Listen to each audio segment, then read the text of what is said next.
Jadi kalau misalnya dibilang ibadah tuh nggak ada gunanya, ya kalau gitu KC ngapain beragama juga? Toh Kristen juga kan beragama. Di Kristen ada aturannya kan, suruh ibadah hari Minggu ke gereja segala macam kebaktian. Ngapain? Kalau memang ibadah tuh nggak ada gunanya. Loh, jangan begitulah cara pikir kita ya. Jadi di Islam itu ketika pergi haji itu sebagai pemaknaan ibadah kita kepada Allah Subhanahu wa taala. Toh orang-orang Kristen juga ketika hari Minggu pergi ke baktian ke gereja sebagai bentuk ketaatan dan beribadah ya kepada Tuhannya. Yaitu silakan. Nah, ini jadi ya cara berpikir kaca ini keliru. Dia ini sudah bodoh secara Islam, tentang pemahaman Islam dia bodoh, tapi secara logika dia juga norak, tolol, ya bego, nggak ngerti apa-apa. Maaf teman-teman ya, mungkin teman-teman nggak ada yang setuju dengan cara saya ngomong seperti ini. Tapi inilah ya memang menunjukkan gambaran apa lagi yang harus saya ungkapkan terhadap logika KC ini. Kalau bukan bodoh dan tolol, apa saya bilang dia pinter gitu? Ya tidak juga ya. Mohon maaf ya teman-teman bagi ada yang tersinggung ya. Jadi harus dipahami bahwa permasalahan ini adalah permasalahan serius ya, karena memang kaca ini berupaya untuk coba menggiring-giring logikanya ya, dengan logika yang rusak tersebut untuk bagaimana ya dia mengajak kan kepada umat Islam untuk bagaimana dia umat Islam tuh cobalah semakin ragu terhadap ajaran agama. Jadi ini adalah persoalan serius. Saya sebagai seorang muslim jelas terpanggil ya untuk membantah ini, dan saya menunjukkan kepada teman-teman semua bahwa sesungguhnya KC ini memang orang bego, orang bodoh yang tidak layak diikuti omongannya. Jadi kalau ada orang yang mengamini, yang mengikuti atau menyetujui ocehan KC ini, ya berarti dia adalah orang bego. Yang ngomongnya aja bego, apalagi yang ngikutinya. Karena memang dari segi pemahaman, dari segi referensi, dari segi logika, dia tuh bego dan tolol. Ya, ketika ini logika dia diterapkan di agama dia sendiri, itu akan berbenturan, ya, akan merusak juga. Ya, kayak tadi dia mengatakan haji itu ibadah yang sia-sia. Ketika saya mengatakan juga, ya, ibadah ke gereja juga sia-sia, apakah bisa seperti itu? Kan tidak kan? Jadi logika seperti itu tidak bisa dipakai. Ya, teman-teman yang non-muslim juga harus paham ya, bahwa saya mengatakan ini bukan dalam rangka mendiskreditkan agama Kristen, tidak. Tapi saya mencoba untuk bagaimana menyandingkan cara berpikir KC itu ketika dia menilai Islam, saya sandingkan dengan cara pikir dia terhadap agamanya sendiri. Masuk nggak? Ternyata tidak masuk kan? Seperti itu teman-teman. Saya tidak habis pikir kenapa kalau rukun Islam nomor 5 hajian itu wajib dari Allah, kenapa kalau mampu di jalannya? Masa sih Allah membebani manusia yang tidak mampu? Kan aneh.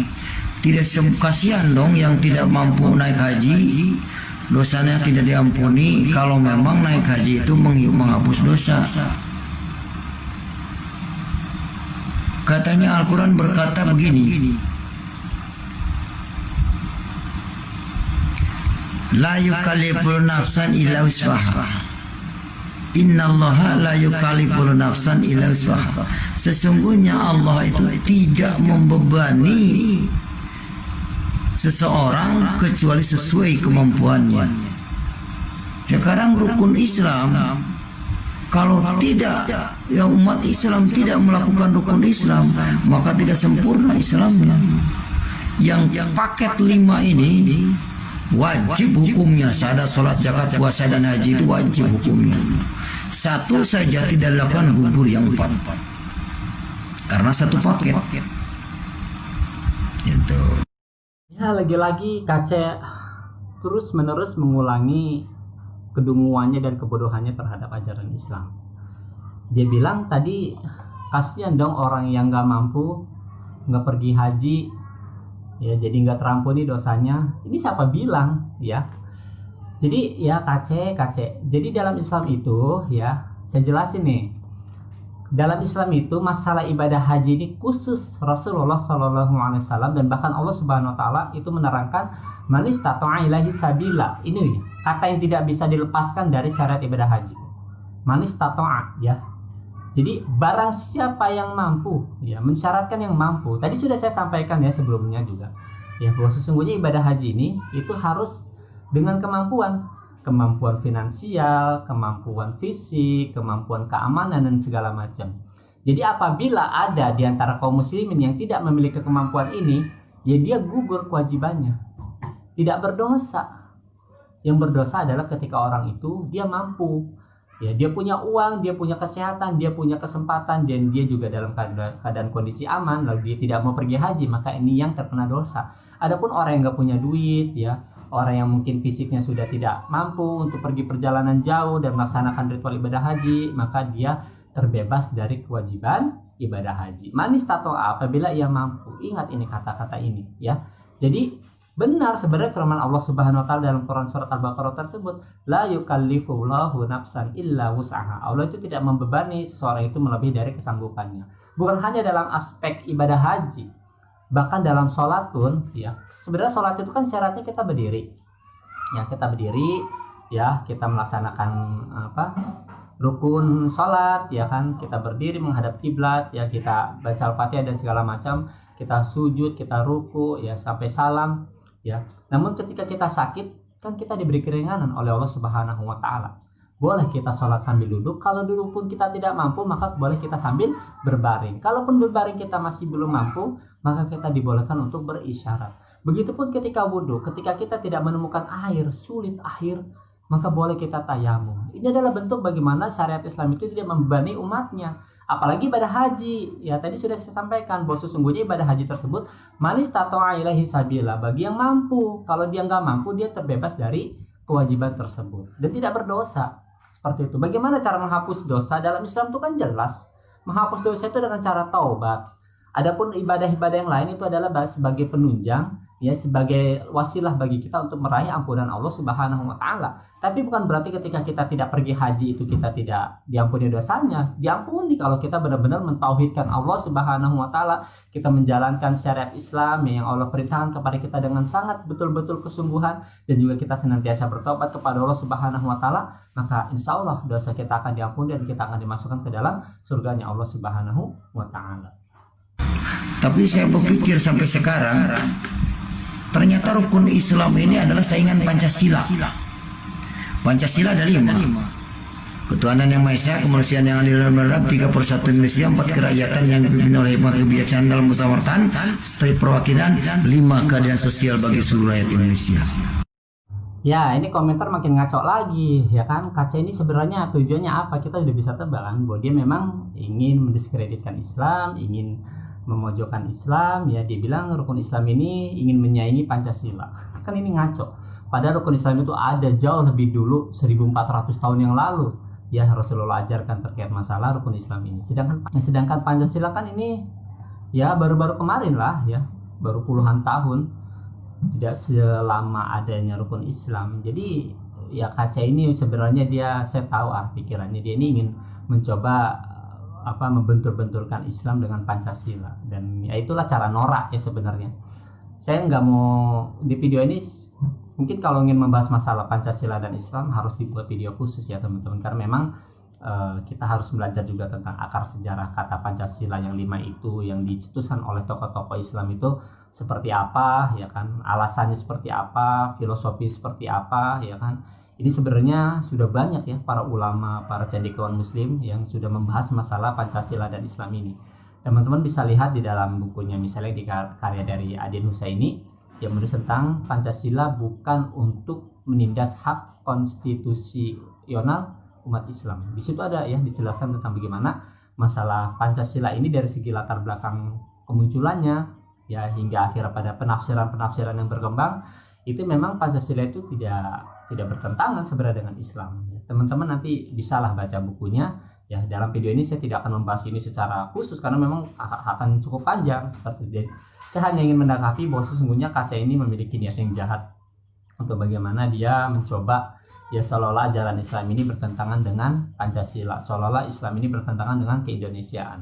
Ya, padahal yang dia lakukan ini adalah bentuk, ya kita tahu ya, bentuk adu domba, bentuk ujaran kebencian ya terhadap Islam, ya, seolah-olah dia ingin mengatakan bahwa Islam itu tidak sesuai dengan keindonesiaan. Padahal jelas ya, Pancasila itu kan sila pertamanya kan ketuhanan yang Maha Esa.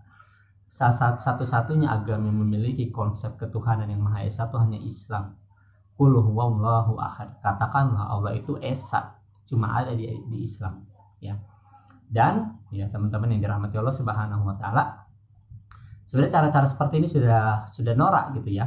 dan kita bisa diskusikan atau debat ini masalah ini secara lebih serius ya, tapi memang di lain waktu insya Allah.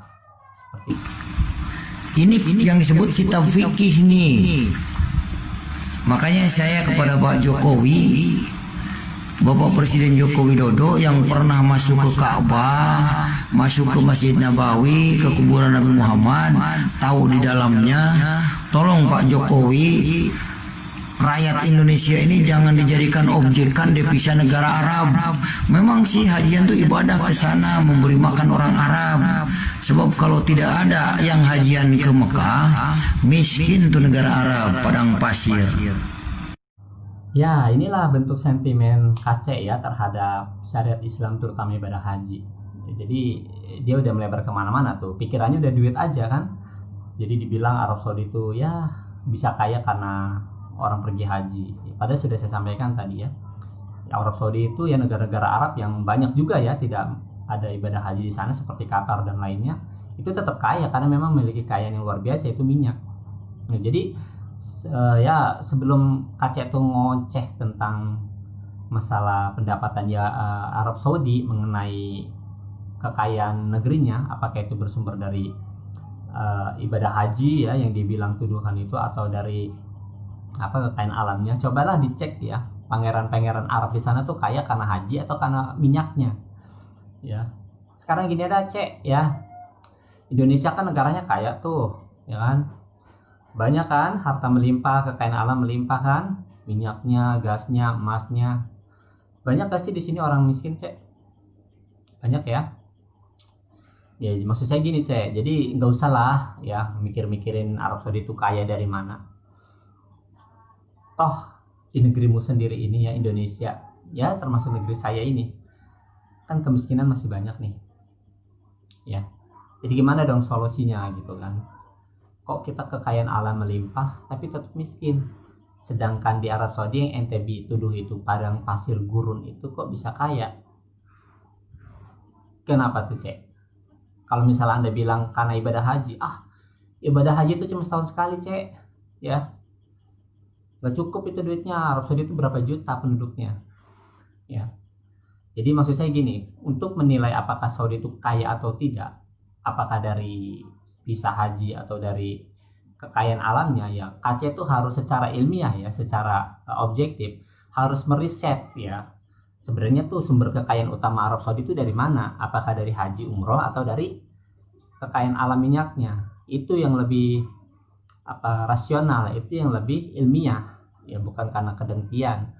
Nah sekarang kita balik ke Indonesia misalnya, kita dikaya alam kan luar biasa loh, tapi kenapa kok masih banyak rakyat dalam garis kemiskinan? Ini adalah sebagai studi perbandingan ya. Jadi sentimen kita terhadap Arab Saudi apalagi dikaitkan dengan masalah syariat ibadah haji, masalah kekayaan itu kalau kita mau bicara ya, sebenarnya yang penentu kekayaan atau tidak itu kan bagaimana policy ya, kebijakan dari pemerintah itu terkait bagaimana mensejahterakan rakyatnya. Indonesia dengan segala macam kekayaan alamnya kok masih banyak rakyat yang miskin misalnya. Ini kan berarti terkait dengan kebijakan ya, bagaimana kebijakan itu harusnya berpihak pada kekayaan alam, bumi, laut, air dan segala macam yang terkandung dalam bumi Indonesia ini harus dimanfaatkan betul-betul untuk kekayaan dan kemakmuran rakyat Indonesia. Tapi yang ternyata terjadi sekarang ini apa? Kita ini masih saja dalam banyak kondisi masyarakat Indonesia dalam kondisi kemiskinan. Berarti ada yang masalah di sini bukan karena kekayaan alamnya ya, tapi karena policy, kebijakan ya, kebijakan yang dikeluarkan oleh penguasa ya terkait masalah kekayaan alam Indonesia ini yang belum maksimal atau bahkan tidak sama sekali diperuntukkan untuk kesejahteraan masyarakatnya ya. Jadi tolong ya, KC itu berpikir lebih luas lagi, lebih dewasa lagi ya, lebih memahami lagi persoalan konteks kenegaraan terkait masalah pemasukan negara dan kenapa negara itu bisa kaya. Yaitu KC itu harus pahami itu, negara Arab Saudi itu ya memiliki kekayaan alam yang luar biasa, minyak yang luar biasa ya, mereka manfaatkan betul kekayaan alam itu untuk kemakmuran negerinya, rakyatnya, bangsanya. Berbeda dengan kita, memiliki kekayaan alam yang luar biasa tapi tidak diperuntukkan untuk maksimal kekayaan dan kemakmuran rakyatnya, malah untuk segelintir elit saja. Itu cara berpikirnya ya. Anda tuh harus belajar ilmu politik. Mohon maaf teman-teman, saya bukan maksud nyombong ya, tapi memang ya ini sebagai kritik keras saya saja terhadap kaca ya. Jadi dia berpikir tentang masalah kenegaraan ini, masalah sejahtera atau tidak itu berdasarkan sentimen terhadap ritual agama, ini nggak tepat. Kalau kita pelajari ilmu politik ya, jadi masalah kekayaan atau tidak itu kan terkait erat dengan kebijakan negara sebenarnya. Ya banyak hal kalau kita mau bicara masalah politik lebih luas lagi ya. Seperti itu mungkin kurang lebih yang bisa saya jelaskan dalam konteks masalah Arab Saudi kenapa bisa kaya. Ya, kalau dari sumbang dari setiap negara. Nah, syariatnya kitab ini yang membuat kaya orang Arab. Orang Indonesia yang habis-habisan jual sawah, jual kebun, jual kambing untuk berangkat ke Arab. Di sana cuma cium batu, Hajar Aswad, termasuk kaum-kaum musyrikin. Saya ngalami itu. Saya ngomong ini fakta. Ya, kalau KC bilang bahwa pergi haji itu adalah bagian dari jalan-jalan gak berguna, ya nyium-nyium batu saja, ya itu mungkin karena KC dulu niatnya seperti itu, jalan-jalan ya, nyari gelar segala macam. Berbeda dengan orang yang memang pergi haji itu adalah bagian dari bentuk ketaatan dia dan ibadah dia kepada Allah Subhanahu wa taala. Maka dia tidak akan memiliki pemikiran seperti KC. Ya, karena memang ibadah ritual itu adalah sebagai bentuk penghambaan kita kepada Allah Subhanahu wa taala. Mengapa kok ibadah haji itu harus ke Mekah? Mengapa kok ibadah haji itu harus tawaf? Mengapa ibadah haji harus bermalam di Mina? Mengapa ibadah haji harus wukuf di Arafah? Mengapa ibadah haji itu harus ya kita tahallul segala macam? Itu adalah bentuk ritual yang Allah Subhanahu wa taala tetapkan kepada kita dan Rasulullah Shallallahu alaihi wasallam itu ajarkan kepada kita. Jadi esensi ibadah itu tadi ketundukan, kepatuhan dan ketaatan, bukan semau kita. Ibadah haji ke sana cuma pelesiran ya, pakai kacamata hitam, jalan-jalan semau kita, nggak ada ritualnya, ya itu mah bukan ibadah namanya. Ya maka di sini cara berpikir KC itu aja udah keliru tentang ibadah.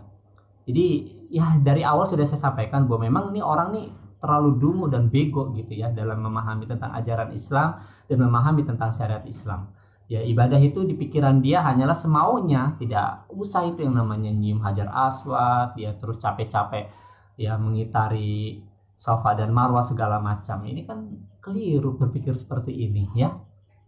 Tidak perlu lagi tawaf ya keliling 7 kali ke Ka'bah ya. Karena memang kalau kalian mau tanya dasarnya itu apa gitu, kenapa harus ritual haji itu mengelilingi Ka'bah 7 kali?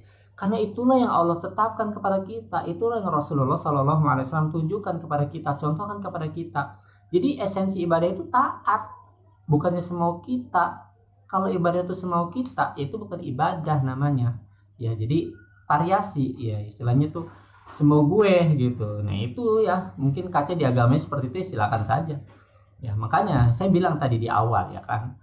Kalau misalnya KC berpikir bahwa ritual agama itu harus sesuai dengan kehendaknya barangkali ya coba deh tanya KC kenapa kok kalau ritual ibadah tuh kebaktian tuh harus hari Minggu, kenapa kok nggak hari yang lain, hari Senin, Selasa, Rabu, Kamis gitu misalnya, ada nggak?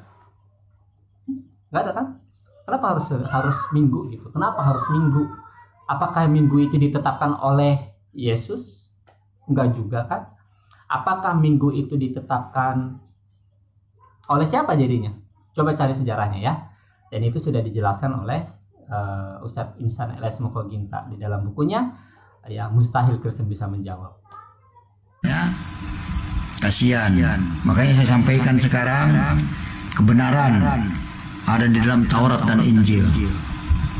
Allah menurunkan Taurat dan Injil, bukan menurunkan kitab hadis ini, bukan. Allah menurunkan Taurat dan Injil. Ya, itu kan persepsi KC ya. Allah menurunkan Taurat dan Injil. Ya benar. Di dalam Al-Quran itu juga Allah menerangkan. Allah menurunkan kitab-kitab sebelumnya. Ya, Zabur, Taurat, Injil, dan yang terakhir adalah Al-Quran. Ya. Adapun KC bilang ya jalan kebenaran itu ngikutin Taurat dan Injil, yaitu kan persepsi KC. Ya, sedangkan kita sebagai seorang Muslim meyakini betul ya bahwa sesungguhnya jalan keselamatan itu ada di dalam Al-Quranul Karim. Ya. Sesuai dengan firman Allah Subhanahu Wa Taala. Ya. Di dalam Quran surat Al Imran yang KC bacakan itu adalah berkaitan dengan Al-Quran ya. Allah menurunkan Al-Quran kitab kepada Nabi Muhammad ya sebagai petunjuk, sebagai pembeda, Al-Furqan ya. Dan juga sebelumnya Allah juga menurunkan kitab-kitab yang lain. Itu adalah suatu ajaran yang memang ada dalam Islam. Namun ya perlu diketahui bahwa sesungguhnya otentik ya keaslian dari kitab-kitab sebelumnya, baik itu Taurat, ya baik itu Injil, itu saat ini diragukan keasliannya. Dalam agama Islam ya, dengan kata lain sudah banyak sekali perubahan-perubahan yang ada dalam Alkitab tersebut ya. Jadi memang wajar ketika kaum muslimin itu tidak lagi ya mempercayai Alkitab yang sekarang ini yang ada ini, karena memang bagi kami meyakini bahwa itu adalah sudah tidak otentik lagi ya, firman Allah Subhanahu wa taala itu udah dirubah ya, dimodifikasi segala macam ya oleh Paulus ya, oleh kalangan-kalangan ya pemuka agama mereka dulu ya. Mereka rubah-rubah ayat-ayat Allah tersebut ya dengan sesuai kehendak hati mereka. Inilah yang dimaksud dengan merubah-rubah, yang menciptakan kitab-kitab yang mereka karang sendiri dan mereka ini mengaku ini dari Allah. Ini yang terjadi dalam Alkitab yang ada pada saat ini, dan wajar umat Islam tidak meyakini itu. Dan umat Islam meyakini bahwa sesungguhnya yang paling otentik, yang paling asli saat ini kitab suci hanyalah Al-Qur'anul Karim ya, sebagaimana firman Allah ya, inna nahnu nazzalna zikra wa inna lahu lahafizun. Sesungguhnya kamilah yang menurunkan Al-Qur'an dan sesungguhnya kami yang akan menjaganya. Al-Qur'an lah yang sampai saat ini bahkan hingga hari kiamat nanti yang masih terjaga keasliannya, kemukjizatannya, kemurniannya firman Allah Subhanahu wa taala. Tidak ada lagi tangan-tangan kotor manusia yang mencoba untuk ya memelesetkan atau merubah ayat-ayat Allah dalam Al-Qur'an. Kalaupun banyak Al-Qur'an yang beredar ya, yang itu ditulis oleh orang-orang yang mencoba untuk bagaimana menyelewengi ya Al-Qur'an, maka secara tidak lama kemudian pasti akan ketahuan bahwa itu adalah Al-Qur'an palsu, tidak sesuai dengan aslinya. Kenapa? Karena Al-Qur'an ini mukjizat. Jutaan orang tuh paham dan hafal Al-Qur'an. Jadi ketika ada yang memasukkannya ketahuan. Ada berapa banyak orang yang menjaganya. Ya, berapa banyak penjagaan Allah terhadap Al-Qur'an melalui orang-orang yang hafal terhadap Al-Qur'an. Berbeda dengan Bible. Ya, satu ayat, satu pun orang tidak ada yang hafal 100% isi Bible. Dan ini menunjukkan memang ketidakmujizatan kitab tersebut. Ya, makanya benar ya, Ustadz Insan LS Mokoginta tuh pernah ya menantang ya kalangan Kristen, baik kalangan pendeta, pastor, gereja ya ataupun umat Nasrani yang bisa hafal ayat Bible dikasih mobil sama dia. Kan sampai sekarang tidak ada. Dia bilang, kan kitab mah bukan untuk dihafal tapi diamalkan. Iya. Tapi kenapa kok tidak bisa dihafal? Karena itu bukan mukjizat. Ya. Karena emang itu bukan sesuatu yang datang dari Allah. Berbeda dengan Al-Qur'an. Selain dia diamalkan, dia juga bisa dihafal karena dia mukjizat. Ya, karena itu adalah bentuk penjagaan Allah Subhanahu wa taala. Ya, Allah pilihkan ya dari umat manusia ini yang bertakwa, hafal Al-Qur'an, sehingga ketika ada orang-orang yang mencoba merubah Al-Qur'an itu sudah ketahuan. Ini Al-Qur'annya palsu. Ini Al-Qur'annya udah nggak benar karena tidak sesuai dengan isi Al-Qur'an yang asli. Banyak yang menjaganya berkat rahmat dan hidayah dari Allah Subhanahu wa taala. Inilah wa man lam yahkum bima anzalallahu biha bahwa kafir.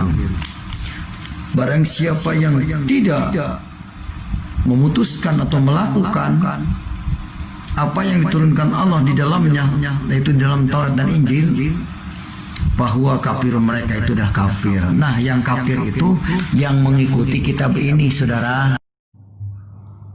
KC itu salah ya, melafazkan ayat itu tidak ada fihanya, wa malam yahkum bima anzalallah faulaika humul kafirun. Itu yang benar ya. Jadi barang siapa yang tidak menghukumi ya segala perkara itu terhadap apa yang Allah turunkan, ya maka dia telah kafir.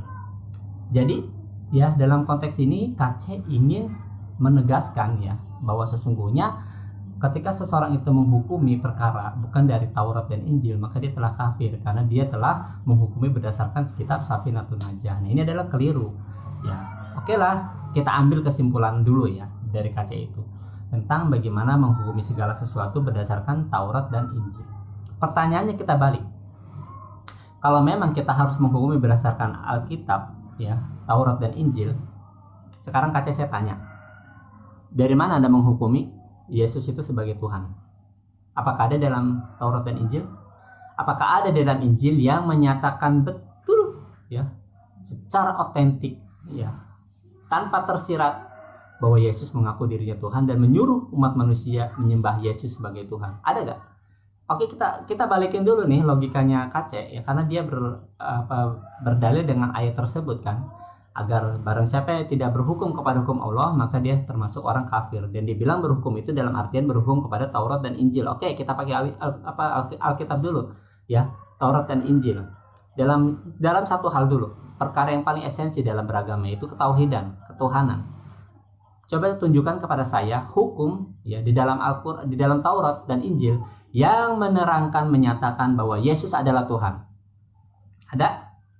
Ada? Coba cari sampai hari kiamat, cari, tidak akan ketemu.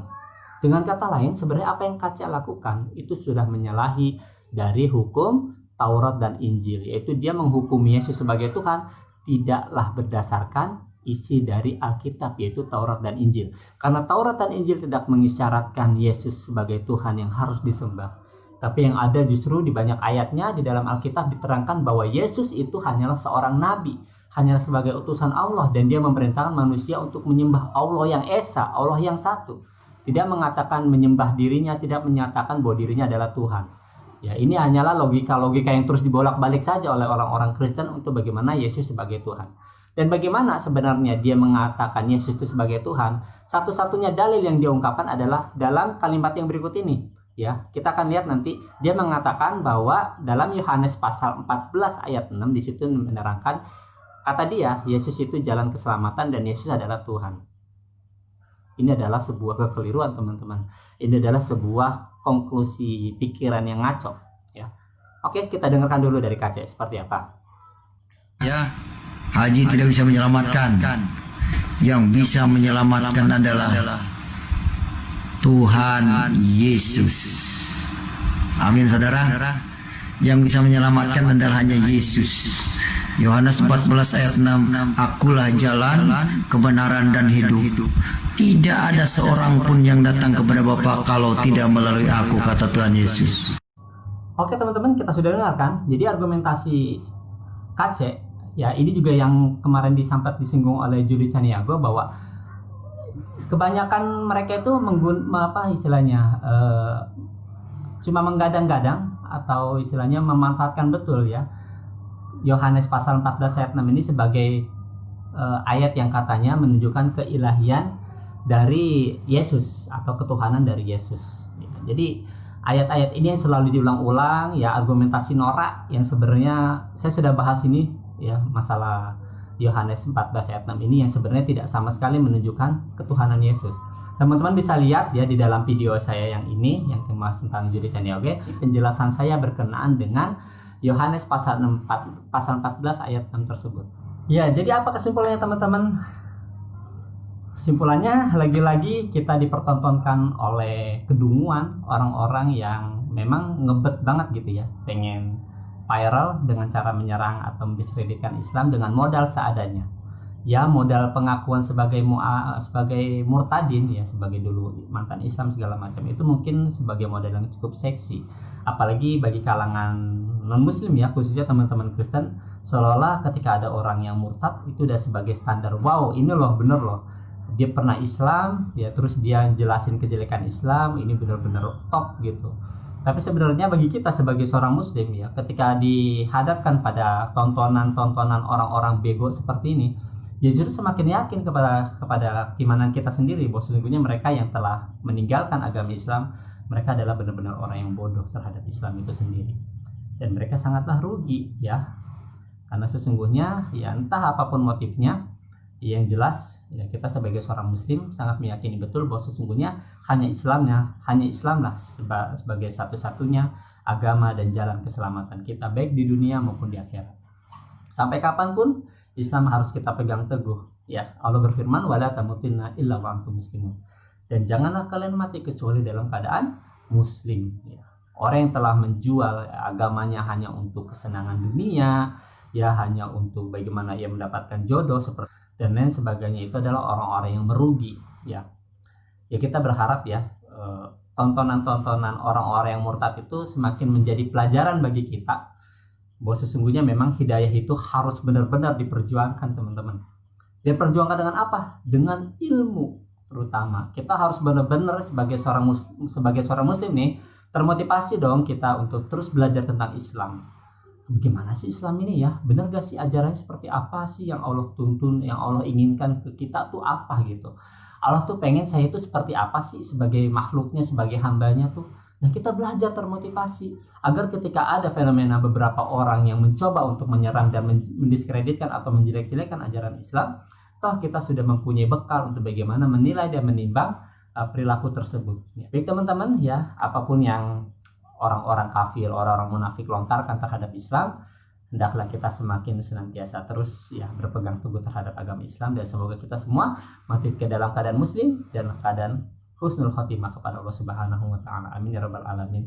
Demikian, kurang lebihnya mohon maaf, dan semoga Allah meridhai langkah kita semua. Amin ya rabbal alamin. Wassalamualaikum warahmatullahi wabarakatuh.